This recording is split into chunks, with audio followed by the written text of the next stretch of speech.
Well, I'd say good afternoon. Good afternoon, sir. My name is Imam Mustafa El-Amin.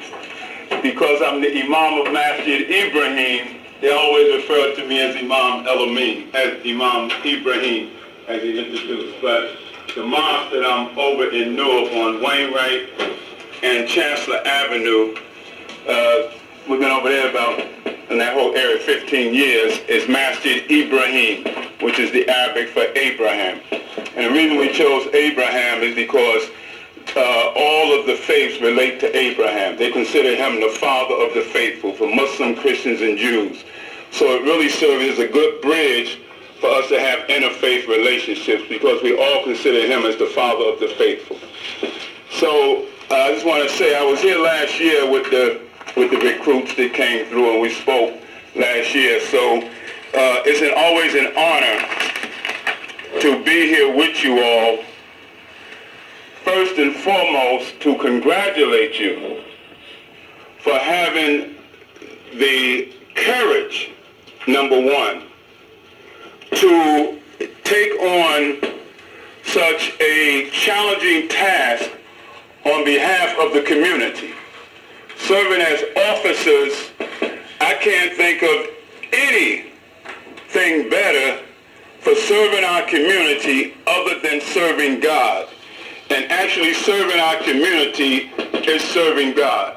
So I want to congratulate you again, not only for making it through the training, but for having the sense of commitment and desire to serve as officers, which is to provide safety to the community. That's a wonderful service, and it takes a special kind of individual to do that kind of work and that kind of commitment. And I say it that way because I'm a former Newark school teacher.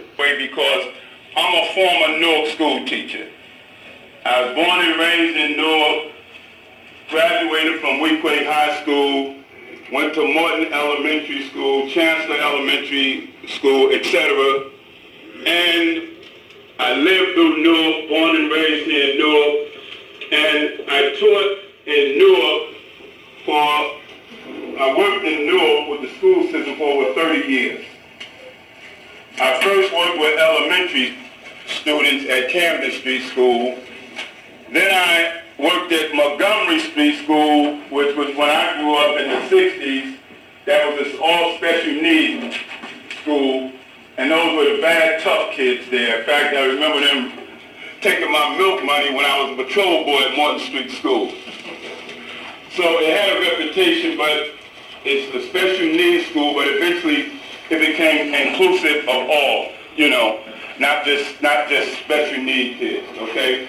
So I'm saying that before I retired, I worked with autistic children at Central High School when the mayor, Raj Baraka, when he was the principal there. So serving community, serving people is an honorable thing, and I'll always, as a religious leader or just as a person, but as an imam, a religious leader, will always keep you all in my prayers. Keep you in my prayers for the work that you're taking on and what you're stepping up to do. And we'll always keep it for real that it is a difficult job, it is a sensitive job, but it's most certainly, always remember, however long you stand this, it's an honorable work that you're taking on. And you most certainly should be given the benefit of the doubt and congratulated, and we should always have you in our heart, regardless to, there's always bad apples in everything. And that's why it's another reason we're here. There are good people who call themselves Muslims. There's bad people that do crazy things that call themselves Muslims, that call themselves Christians, Jews. The history of the KKK. They did that in the name of Christianity. You see people blowing themselves up and doing all kinds of things. This is in the name of Islam. You see people shooting innocent people in the name of being a police officer, and et cetera, right? So the bottom line is you have good and bad apples and everything. But I know you all, and I know most of the intent is to become an officer. I have a brother. He worked in the Newark police. It may still be. He's the one who flies the helicopter, Larry King. He's been a police officer for over 25 years in Newark. And he's African American, of course, and he's one of the first to fly the helicopter for the city, et cetera, et cetera, et cetera. So I have officers in my family, the masjid that I run in Newark on Chancellor and Wainwright, where you're always welcome. There's plenty of Muslim police officers there. So I can't express enough, even though I'm repeating myself, my genuine respect and honor and best wishes to each and every one of you for going through not only the training, but deciding in yourselves, in your hearts, and in your mind, that this is a task that you want to take on, not only for yourselves, even though it's a job, you get paid this, then the other, but your duty, which you know, is to provide safety to the residents of Newark. And that's not an easy thing. Because I'm going to keep it real, and I'm sure anyone will talk to you will keep it real.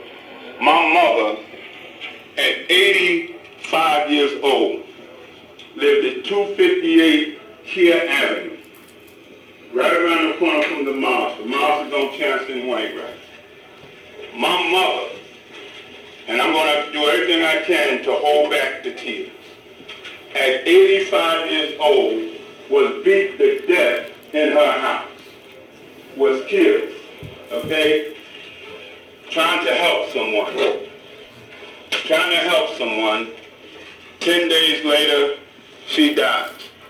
And you imagine that, 85 years old, the last thing you expect for your mother to do is to be killed in her own house, right? That's the last thing. You figure 85, she lived a full life, maybe she'll die from a heart attack or just full life, right?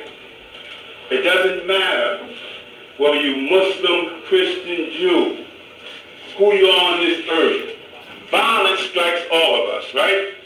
And you all, in your honorable work, are there to address violence, disputes, a whole range of things, right, in our community for the safety of people like me and everybody else. And I can't say it enough. That's one of the most honorable professions and tasks that anyone could take on. And it says a lot about your character and the challenges that you will be faced with. I can't express it enough. Like I said, I have a brother who's a police officer. No matter what my faith is, when we found my mother beat to death in her house, no matter what anyone thought of, who were the first ones we were calling after 911? You all, the police officers. So, again, my honor, my love, my respect for you all, and my best wishes for you all has taken on this wonderful task. Never forget that. You're going to run into all kinds of unimaginable challenges out there in our city. You have to make split decisions. You hear in the media you have good cops, good Muslims, bad Muslims, good Christians, bad Muslims, all kinds of people, right? So there's judgments, there's already judgments, unfair judgments because of what someone else has done. So you'll have a very sensitive job, but an honorable job, and as I say, I pray for each and every one of you. And in my openings, I have to say to Captain Robertella and all of those with his staff and you new officers who have stepped forward to take this courageous and honorable task to help our community. And as I have said, and I will repeat it 1,000 times, I don't think there's anything that we can do that is better than serving our community, other than serving God. And as I've said, actually serving our community is serving God. Because you can talk the talk, but can you walk the walk? I can preach all day long at the mosque. Preachers can preach all day, but if we're not doing something in the community, it's just empty words. And we have to always say to the Mayor, Raz Baraka, and all the leadership of the Newark Police Department, send them the best of greetings. and wish them well in their work. And I want to make this clear because we hear all kinds of things in the media about Muslims and about different situations. And I want to make that clear, if you don't know anything about us, that I and sober-minded Muslims, we condemn all forms of terrorism, racism, bigotry, anti-Semitism, hatred and injustice, and the killing of anyone in the name of religion, particularly in the name of Islam. So that stuff that you see has nothing to do with a faithful Muslim. Nothing whatsoever. Just like the Ku Klux Klan has absolutely nothing to do with sincere, good Christians and good Jews, etc. I'm born a Christian. My mother was a Christian. My grandfather was a Baptist preacher out of Georgia. So we come from a Christian family. But again, what happened to my mother at 85 years old? My mother was killed. She was killed in her house trying to help someone. Okay?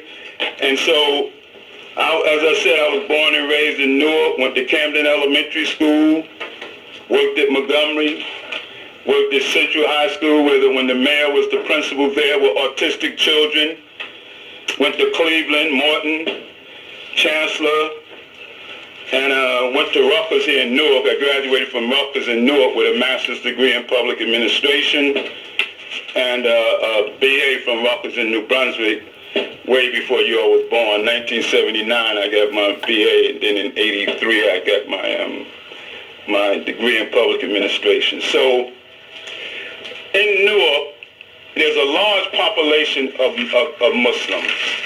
It's about 40,000, 30 to 40,000 Muslims in Newark. Most of us came from Christian backgrounds. Okay, we wasn't born Muslim like immigrant brothers from Syria or Pakistan or somewhere else. So we're all the same people, and in most of our families, even if they're Christians now, someone is a Muslim in our family. Okay, so you'll be interacting with all kinds of people. But as far as the Muslim community is concerned, you probably know someone was a Muslim. You don't have to change your name to be a Muslim. It's a religion. You don't have to change your name. We change our names. That's an outgrowth of us coming into our own as a result of nationalism, in the 60s when we was coming into our own, trying to find ourselves, et cetera, et cetera, et cetera, that we took on names as a new identity, et cetera. But it's not, it had to do more with black identity than it has to do with Islam. So anyone that becomes a Muslim or that is a Muslim, they don't necessarily have to change their names, okay? That's a historic thing that specifically had to do with us coming into our own, et cetera, et cetera, et cetera. So we'll have questions, so at any point. What I want to say, again, is that there are many younger Muslims that more than likely they come from a Muslim family, more than likely. When we were coming up, our families was mostly Christians. But now with so much that has happened, there's a lot of younger folks there, like my children there, they come in Muslims, and other young people, they come in Muslims that have Muslim names. But it doesn't necessarily, I want to keep it real with you, that they're going to always do the right thing, right? You got people that sell drugs, they gang bang, they do this, they got Christian names, they got Muslim names. That has nothing to do with Islam, but those are the people that you will interact with. I interact with them as a religious leader, but you're going to interact with all kinds of people in Newark of various mindsets and activities. Okay, and I'm sure your training is, at times you'll have to make split decisions. You have to make decisions, you know better than me in their training, right? Tough decisions on the spot. And that's why I can't say it enough. If I said nothing else but came here and say, listen, I'm praying the best for each and every one of you, goodbye. Because that's where my heart is, and that's how important what you all will be doing on behalf of every one of us, regardless to our race, nationality, religion. Okay, so if nothing else, why am I stressing the honor of what you're doing? so that when you walk the streets of Newark or drive Newark, you'll have a positive and honorable, not arrogant, but you'll have an honorable posture that you project in the community, which is so important. That you're projecting that you're here to do something positive and make the community feel as comfortable as they can. But if everyone rejects you and your intentions is good, and I'm speaking as a religious man and as a person, know that God knows what's in your heart. And the Quran, it says, with every challenge, with every difficulty, there's an ease. There's a benefit whether you recognize it or not. So always hold to the positive. Always hold to the positive. So getting a little more specific, you know, you hear on TV sometimes, many times, when they say, determine if the guy was a terrorist, right? Somebody shot up somebody. If he said, and I'm going to joke here, right? So they don't have no weapons in here, right? Because the way they projected to determine if he was a terrorist, said, Allahu Akbar! That's how they know. He said, Allahu Akbar! That's how we knew he was a terrorist. All right? And everybody panicked. So if somebody, you're on a bus and you're somewhere, they say, Allahu Akbar! They think we're getting ready to kill somebody. I want to make that absolutely clear. It has absolutely nothing to do with violence at all. It's associated with our prayer, and it only means God is greater than everything. So when you see us praying, this is how we pray. That has to do with prayer. They say hijack, yes. So they say, oh, well, we don't know if he was a terrorist. He didn't say Allahu Akbar, right? So if you say Allahu Akbar, they think, when we get ready to pray, you hear this, I say Allahu Akbar, right? Then I start glorifying God the way we pray, with God's name, the merciful benefactor, etc. Then I'll say it again, Allahu Akbar, like this, right? So as you travel, and they have, because we're on Chancellor Wainwright, and the recruits last year, they came into the masjid. We welcome them to come in for water, you can come in for the service. I want to make that clear. You are welcome to, whether you're a Muslim or not, you're welcome to the masjid anytime. Our main day is Friday. The Jews and the Seventh-day Adventists, others, are Saturday. The Christians are Sunday. Our holy day is Friday. So while you're out in the field, on Fridays, you will see most of the activities at the mosque. For parking, for this, for that, you will see us coming around 12 or 1 o'clock, coming out about 2, 3 o'clock. Our holy day, as you're out there, wherever you are, whether you're downtown on Bradford, or whether you're up at Masjid Ibrahim, or whether you on High Street, formerly High Street, Martin Luther King Boulevard, or whether you on South Orange Avenue, the Masjid there, wherever you are, you will see most activity around 1 o'clock at the mosque on Friday. That's our sacred day, if you want to call it, right? For us, it's Friday. That's why I say Abrahamic faith. They're tied in. The Jews is Saturday. For the Christians, it's Sunday. Okay? So as you come, you will see that, right? And back to Allahu Akbar, that is just a part of our prayer. We just declare that God is greater, and we go through, and feel free. Definitely at Masjid Ibrahim, to come in and observe. You can come through any time. They pull up, you want some water, you want this. If you want to come to our service, it's not a closed door religion. You know, if you don't know, I'm telling you, if you want to come to Masjid Ibrahim, you want to come when you leave now on your break, you can come to Masjid Ibrahim. You're welcome to Masjid Ibrahim. Islam is open for everyone. Black, white, brown, red, short, tall, this, that, and the other. It's a religion that is open to everyone, not just Arabs, not just black, etc., etc., etc. Okay? So Friday, as you're out and about, you'll be seeing this. These depending on where you posted at, where you have to go, you'll see on Friday. Now I said a little bit humorous, but for real, parking in Newark, if you don't have a parking lot, you kind of parking, double parking, this, that, and the other, at least give us a break and come inside and say, can he kind of move that car? I'm the imam, and I was close to the sign on our holiday, and I come out, I got a ticket, man. I said, so you'll at least know, and you want to always build up a good relationship in your community, right? So just know on Friday, Sunday, it's no issue, right? They park all over the place, right? No tickets on that day, right? Sunday, Saturday, depend on where you're at. Friday is a regular work day, right? But for us, we have to come for about an hour, then go back to work. We don't say we don't go back to work. You have to. You come from your job on your lunch break or whatever for about an hour for our services. Right at that time, around 1 o'clock.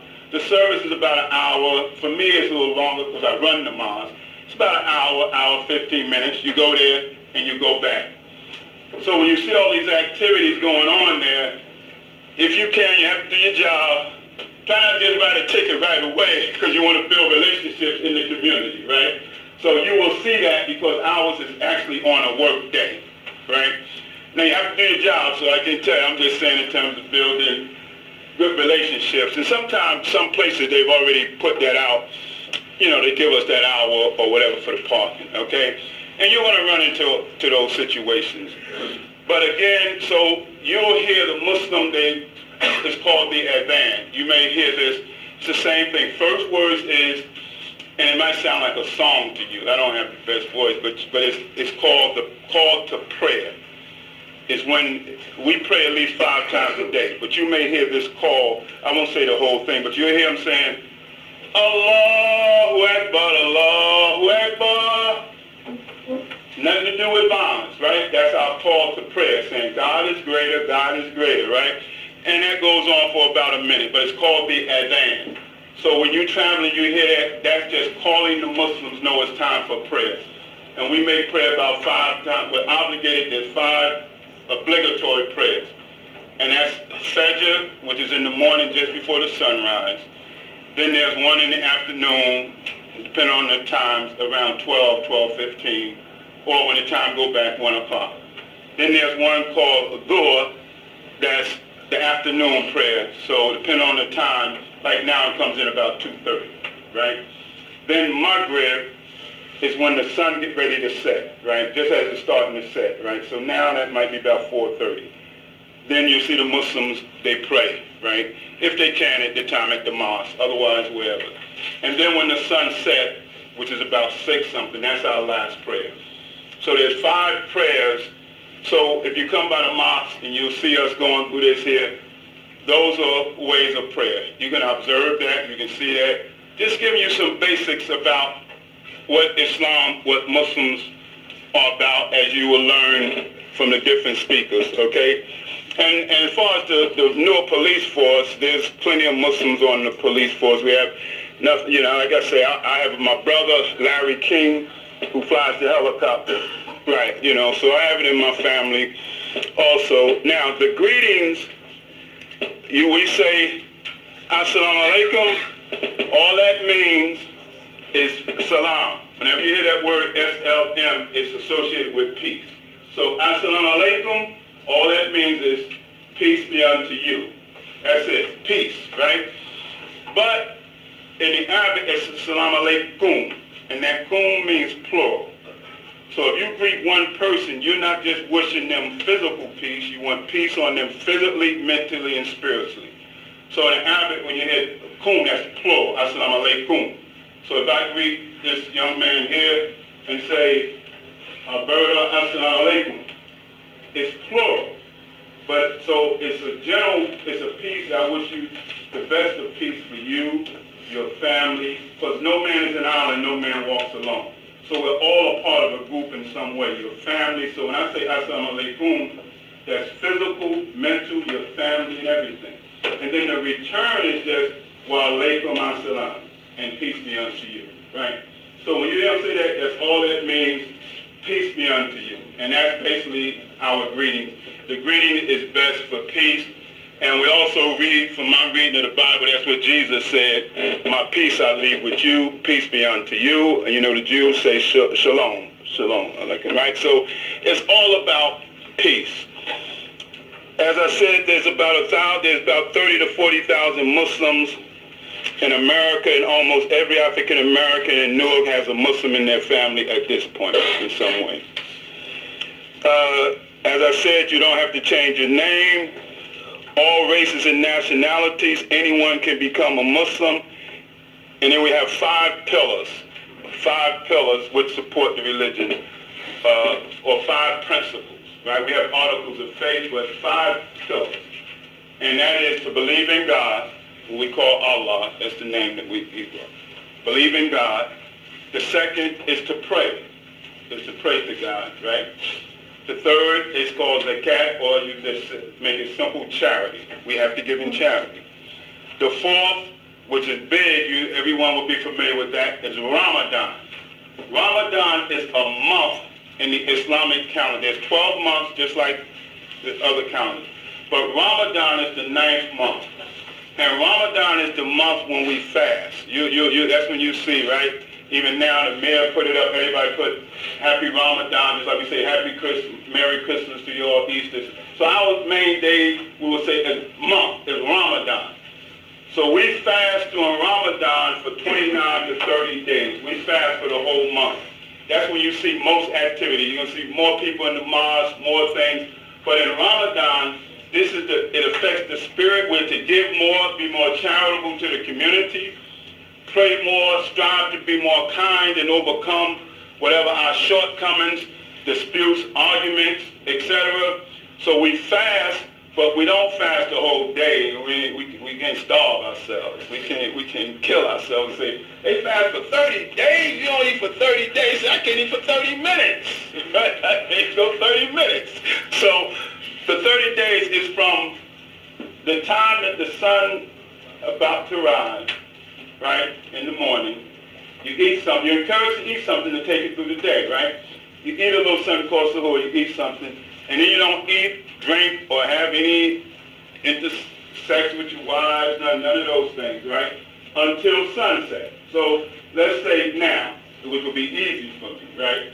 Because the sunset is around 6 o'clock, right? And actually, it would be as it starts to set, so it would be about 4 o'clock. So we would only be fasting from, I don't know, let's say about 4 in the morning to 4 in the afternoon. No water, no nothing. Then once the sun starts to set, you break it with some water or something, then you can eat, right? So it's really only for depending on what time of the year it is. So during the summer, if you can imagine, during the heat, sun not setting to 8 o'clock, which I've been through that, right? Long, hot, so it's a challenge, right? So because it's on a lunar calendar, it moves every year, right? So next year, it'll be somewhere around May. This year, May, somewhere around that. Then it moves 10 days earlier each time. When I started years ago, it was around this time. So the days were shorter, right? So it's like, yeah, man, it's short days. The other thing is, not going into too much specifics of the religion, just in general way, that you can make up your days. If you got sick during that time, it encourages you to take your medicine, take care of that, right? For women, when they monthly come, you break the fast. You play the if you travel, you can break the fast, right? Until you come back. Now here's the thing. It's a little humorous. You can always make the days up. So let's say fast is in the heat of the summer, right? Long 10 hours. I can wait till now to make it up. You understand? In other words, so you don't have to make it up in the summer. So you say, I got a couple of days I got to make up, right? You're going to find the shortest days in the year to make them up. You understand? So Islam is really, it's not this extremist stuff that you see. It's just this practical, everyday, living person as anybody on this earth. Okay? It's not extreme. Of course, we can't eat pork. The Jews are not supposed to eat pork. That might be a challenge for you, but eventually you'll overcome that, right? But if that's really basically it in trying to live a good, kind, everyday life. Now, I want to touch as much as I can on things that you see like, wow, this thing. Why that woman cover her face, this and that? Understand the religion. You have cultural things. Saudi Arabia may be a cultural, they may dress a certain way, right? Pakistan may come. So you'll see certain cultural things that come into play. And we're not of all one mindset. So you have what you call different schools of thought. All right? Meaning this here, there are some who would, it's okay. If they want to cover themselves, they can justify that.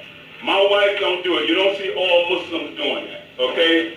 That's a decision that people make, and it's a little more involved in that. But just to let you know, some will, some won't. Right? The main emphasis is on modesty. Okay? It's to dress modest, to present yourself in a modest, honorable, decent way, not to entice, right? And to make a person look at your mind before your body. That's why you see the way they dress and all of that. So it has a lot to do with that. And I'm going to finish up in a few minutes, and so that if you have any questions. But again, Ramadan, you'll hear that the most. Ramadan is when we're fasting. You'll see more activity. There's more giving. There's more praying. It's open to everyone. We try to give. We try to do more. Okay, that's fasting. That's the fourth pillar of Islam, to fast. Everybody fasts. The Christians, they fast for a certain amount of days, depending on what it is, 3 days, this, that, and other. Of course, we know the Jews have fasting. So all religions have fasting. It may just be the process that might be different. And we may call God different names, and some people in all religions are so dogmatic, right? If you just keep it real with you, that if you ain't a Christian, you going to hell, I don't care what you do. If you ain't a Jew, you going to hell, I don't care what you do. If you ain't a Muslim, I don't care what you do, you going. Some people are so dogmatic, right? So when you hear about Muslims, that applies to everyone, right? But the best way, what we hear in the Quran, which is our holy book, you have the Torah, the New Testament, and for us it's the Holy Quran. And it says, call people, if you want to invite them, with wisdom and beautiful preaching. And if a person don't want to believe like you believe, it's in the Quran, it says, you just say to them, be you, is your way, to me be mine. Have a good day, right? But we always know in everything, you have a fanatic, you have people that are not balanced, you have police officers that's not balanced. I was a teacher, you got teachers that's not balanced, you got doctors that's not balanced, right? So you have all of these things, right? Christian, Jews, all of these. So we can never, even though we do it, make a blanket condemnation of all people. That's like you saying all black people are this, all Hispanics are that, all whites are that. No, all of us are human beings. And that's what we're taught in Islam, in the Quran, that all of us are children of Adam. All of us are children of Adam, okay, created by God. Okay, as I said, and then the fifth pillar in Islam is to perform what we call Hajj. And that is pilgrimage to Mecca, to worship. And there's a house that was built by Abraham and his son Ishmael. It's an obligation, if you can afford it, at least once in your lifetime, to go to the sacred sanctuary in Mecca, and it's called the Kaaba. It was built by Abraham and his son Ishmael, right? And we believe the same way that Abraham was willing to sacrifice his son. Now we may say Ishmael, the Christians and Jews, they may say Isaac, right? But the point is he was willing to sacrifice his son for God. On Hajj, during the Hajj month, and you'll see we have two holidays, the Muslims. One is called Eid al-Fitr, which is after Ramadan. I'm moving around, it's better for questions. Eid al-Fitr, we have two holidays. After Ramadan, you will see us gathering together in the parks and this, that, and the other. After we fast Ramadan, at the end of Ramadan, there's something called the Eid, right? It's a celebration after we fast. And Ramadan is the month in which we believe the Quran came. That's why we do Ramadan, that the Holy Quran was revealed to Muhammad the Prophet who was born and raised in Mecca in Arabia about 1,400 years ago. That's the prophet of Allah. We have to believe in all of the prophets. Moses, Jesus, all of them, Abraham, Noah. We believe in all of the prophets. That's what the prophet. And we make no distinction between any of them. We have to believe in Jesus. And the Immaculate Conception, Miriam, there's a chapter in the Quran called Miriam, chapter 19. And in there it says that the angel came to Mary and told her of the birth of her son, just like the Bible. So we believe in the Immaculate Conception. Only place we differ with the Christians is we don't say Jesus is the Son of God, but we have to believe in the Immaculate Conception. That's in the Quran, the miraculous birth of Jesus, right? And we also have to believe in Noah, Moses, Yusuf, Aaron, all of the prophets, and make no distinction. The difference with us is we say Muhammad the prophet was the last of the prophets, the seal of the prophets. But we have to believe, but we don't say one prophet is better than the other. We have to believe in all of the prophets, okay? So real quick, in Ramadan, after Ramadan is over, the fasting, we have what is called Eid al-Fitr, where is the celebration after the fast. You'll see us get together at the park, this, that, and the other. We have food and festivity. That may go on for 3 days. Our other holiday is called Eid al-Adha. That comes after Hajj, the month of Hajj.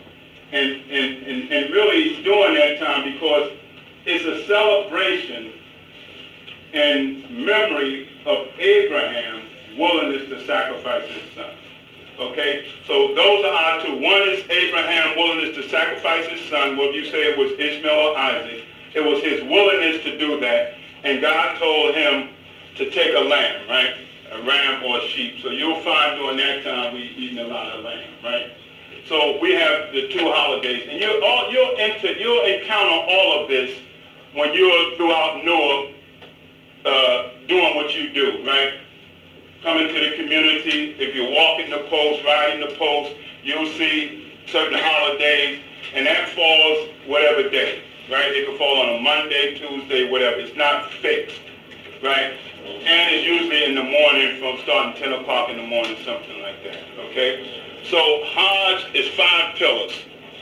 The other thing I want to touch on real quick is what just did the prophets, and I say you're welcome to the masjid. I already mentioned Friday. Friday is the Muslim day, the Jews Saturday, the Christian Sunday. And different schools of thought.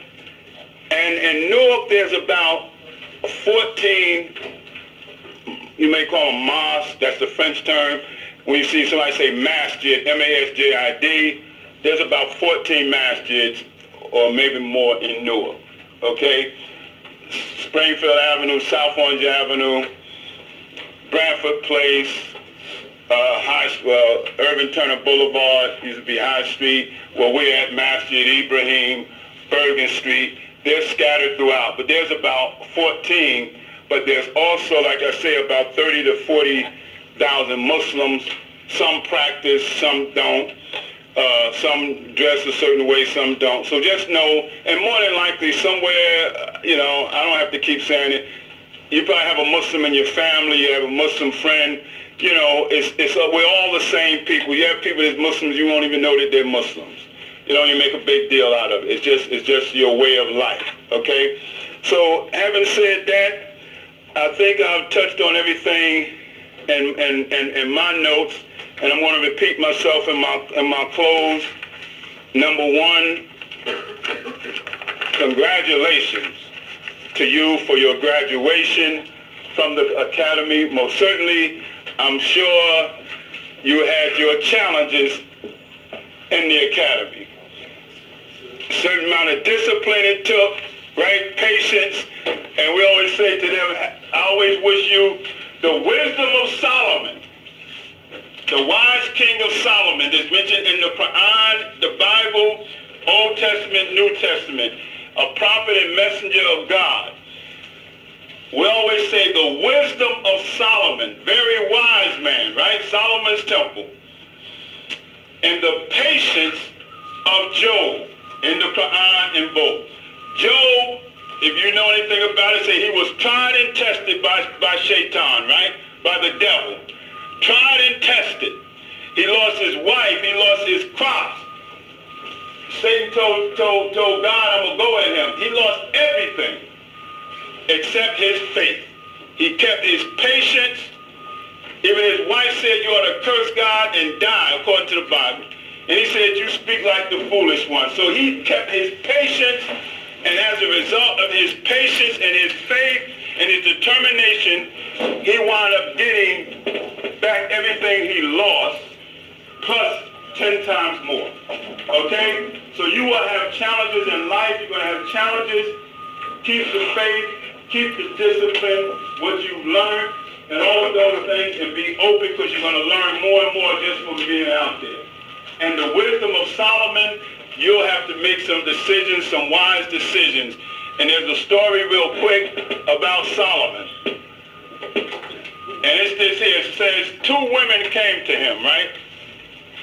2 women came to him about a baby, right? You may have, if you don't know this story, they had a baby. 2 women came to him claiming it was their baby, right? So you look at your community. One woman said, no, it's my baby. The other one said, no, it's my baby. Solomon said, okay, I know how to resolve this. I know how to resolve this. He took out his big knife. He said, all I'm going to do is just cut the baby in half, and you get half the baby, and you get the other half of the baby, right? So he took his knife out. As he was getting ready to cut it, the other woman said, no, it's her baby. It's her baby.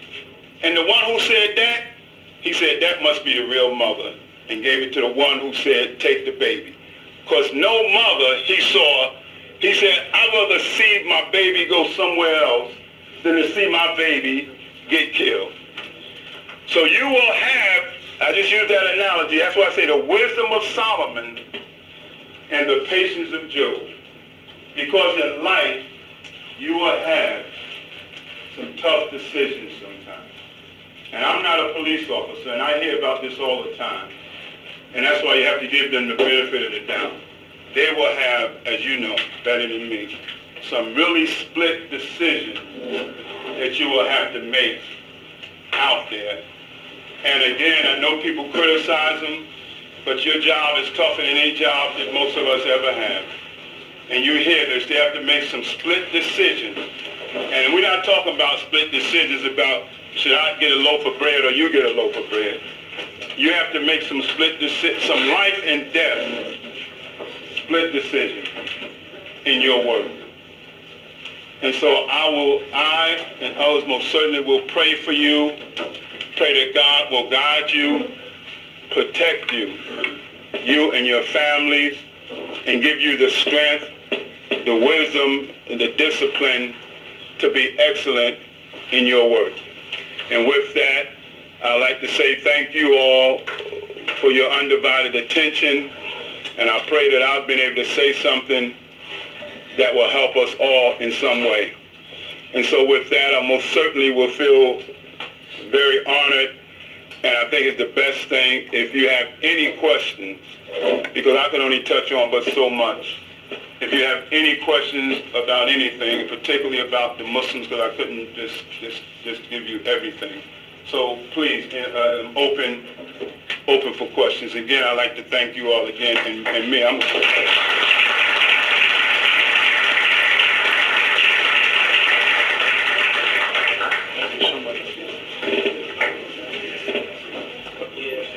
Anybody have any questions?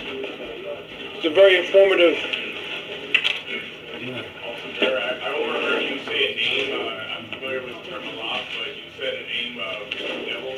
What is Oh, okay, yeah. Right, the devil. You may say the devil, and I'll even say the devil, but the name of the devil in the Quran and Arabic is just Shaitan. Right. Like you may say Satan. It sounds almost the same. Satan or the devil. In the Arabic, it's just Shaitan. That's just the name of the evil one. The devil, the evil one, okay? And he's called the whisperer also, that he whispers evil things into our mind, et cetera, et cetera, et cetera. And the interesting thing with the story, we talk about Job, if you know the Bible, they say that the devil walked up. God was talking to the sons of men, they say, right? And Shaitan, or the devil, walked up. And God said, what you been doing? Devil, he said, oh, I've been walking up and down, to and fro in the earth, right? Meaning I've been raised in hell, all over the place. Excuse me one second.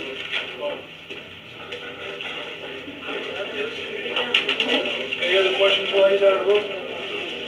Anything? Any other questions? Sure.